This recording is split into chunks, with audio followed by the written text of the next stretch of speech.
Okay. Hi, Randy-Lee. Welcome back. Hello, thanks for having me back.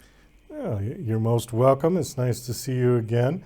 As we were just talking about before we got on, you were here just about a year ago, Yep. and COVID has since slowly disappeared out of our lives, I hope, once and for all.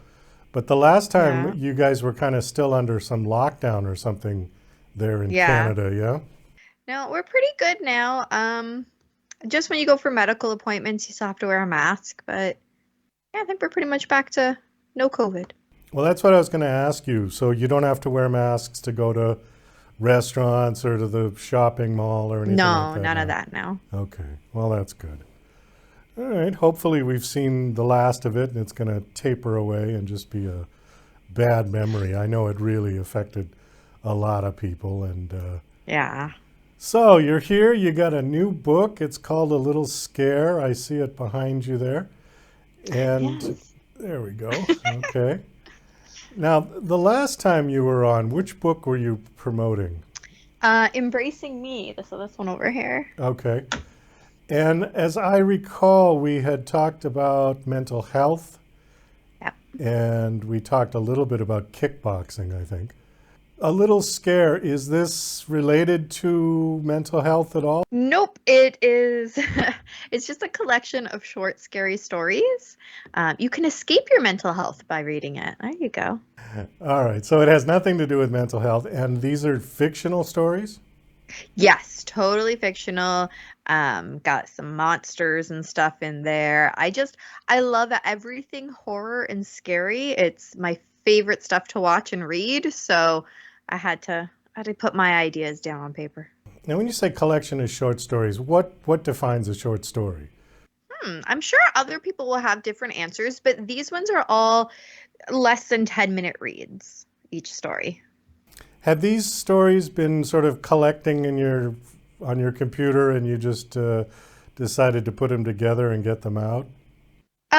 Some of them, most of them I did write last year, but the ideas had been collecting on scrap pieces of paper all over my office.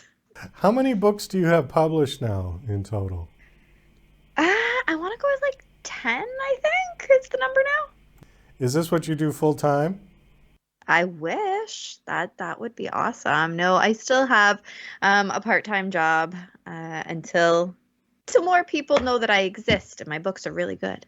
Let me talk a little bit about publishing and promotion with you, if you don't mind. Are you Yeah. self-published or are you Yes. traditionally? You are self-published. Okay. So you have to do everything yourself. Yeah. How do you find that? It's really time consuming. So when about 2 months ago, I finally got a publicist, which has made it a lot easier.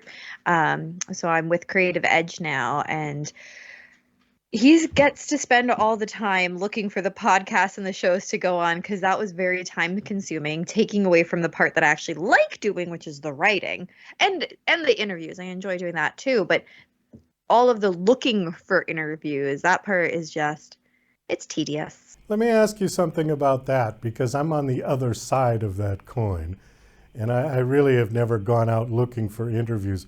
How do you do it?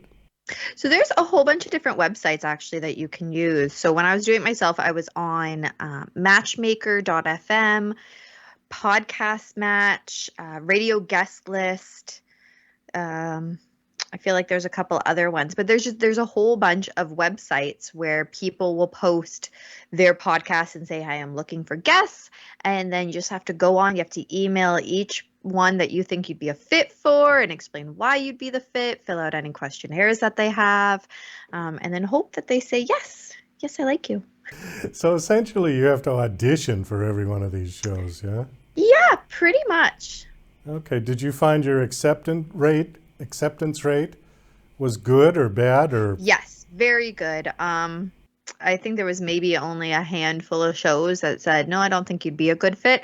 But yeah, my acceptance rate is very high. And I'm lucky because I've been told that I'm a really good guest, very conversational and energetic. So if when people um, start to watch the other interviews that I've done, it kind of leads them to go, yeah, you'd be a really fun guest to talk to. So now I've started having other podcasts start to reach out to me, which is pretty cool. The last time you were on the show, you were not with Creative Edge? No, I was still doing it all myself.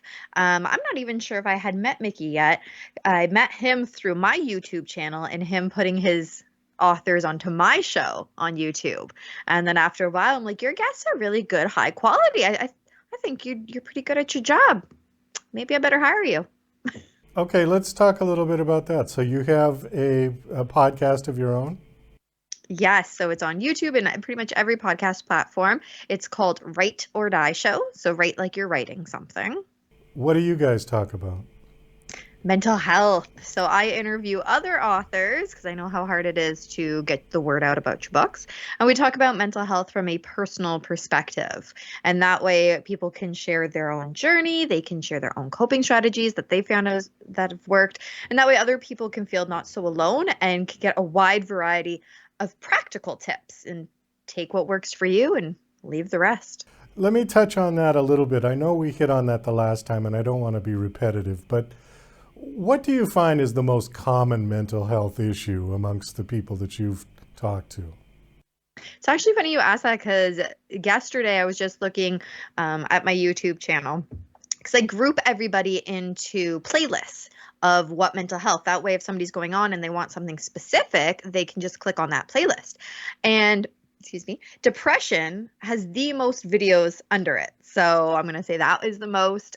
Then following that, I would say the anxiety, and then it trickles down into bipolar, borderline, OCD, trauma, all the rest of them. I just had a guest on day before yesterday who wrote a book about mental health. Specifically, it was about his brother who was diagnosed bipolar years ago, back in the 80s. And they put him on medication, and the medication did more damage to him than good. So he finally, he got off the medication and he's doing fine. But we got into the conversation about how the psychiatric community still has a very high regard for the medications that they give out to people. And in fact, the medication works great for some people, but not all people. It's not a one-size-fits-all. How do you feel about the medication? Have you taken them? Have you been on them before, or do they work for you? I'm on them right now. You're on them right now. So I take antidepressants. Okay. I've been on them, I've been off of them, then I've been back on them. And I can say that they work for me. And if I'm not on them, it's not pleasant. Same with my son. He is on another different kind of medication, and that was his choice because we tried him on some different stuff: ADHD, antipsychotics, anti-anxiety, and he said, "No, I don't want to try anymore." After a while, he said, "No, I need to try again because just therapy on its own wasn't working for him." So he went back on it, and this time we finally found one that works. So it really is a trial and error when it comes to medication. There's a lot of different kinds, and mental health isn't easy to diagnose. So many different ones look similar to others. It's not like you can just go, you get a blood test and it's like, oh yeah, you have depression because your blood says so. So it really is trial and error. And since a lot of them look similar, especially say like bipolar and depression, because most of the time you don't go see a doctor unless you're in a really low. So they are oftentimes diagnosing you with depression until they can finally find out that you do have manic states, and then they can diagnose you properly with bipolar, because that's a totally different kind of medication that you would be on then. So it really is trial and error, but I don't think medication on its own is the fix. So medication helps to level me out to a point that I can then accept therapy and accept different coping strategies so that I can live to the fullest. did you find that the medication is stifling your abilities to be creative? No, not at all. For me, it doesn't change much. The only thing for me that the medication does is keep me from going to a really low place. So it's not to say that I don't have bad days sometimes, but I don't have days where I feel like hurting myself anymore. So it's almost like like a safety cushion for me.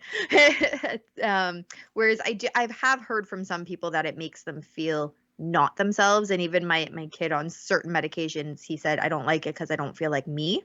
And maybe that just means it's not the right one. Well, that's possible. The guy that I was talking about, his brother was a very accomplished, or is a very accomplished piano player. And he said that when he started on the medication, he couldn't play anymore. Okay. That's Eh, awful. Because, yeah, yeah, when it takes away the thing that you love doing, it's not really worth taking anymore. It's changing who you are. That's my personal opinion. But I do think that there are a lot of different kinds that maybe a different one is the right option. And they've come a long way. Like um, in the 80s, there wasn't so many different kinds. And now we have a lot of options. And again, a lot of different therapies too. I hope that they have been fine tuning the medication because I think you're right. I think in the 80s, they kind of just had a blanket medication that they would give for everyone, and finding that they don't all work for everyone and they need to fine tune them. It's a Hmm. complex thing. He mentioned something about, and I don't want to get into this one because we only have about 1 minute left, but I'm just going to throw it out there. He said that the big issue was the idea of separating the brain from the mind, Huh. and how people thought that the mind and the brain were one and the same, and in fact they're not. So that was the takeaway from his book, was that you had to understand that concept.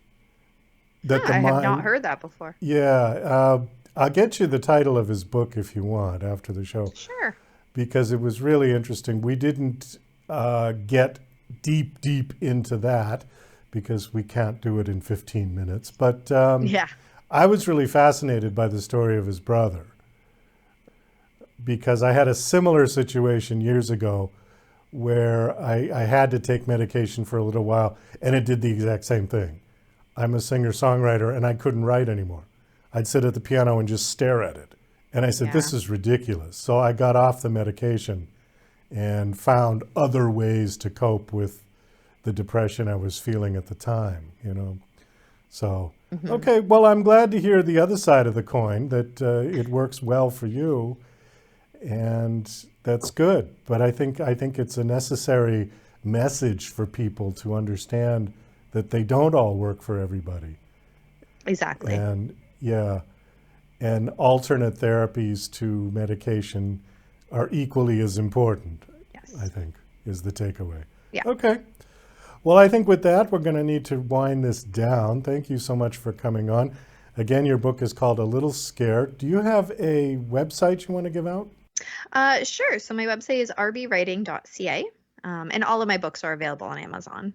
Okay, RB Writing. That's pretty Yeah. simple. All right. .ca. .ca, because you're in Canada, eh? Yeah? That's right. Okay. All right, Randi-Lee. Well, thank you again. Nice to see you, and best of luck with A Little Scare. Is it out now? Is it available? Yes. Yeah. It came out last fall. Okay.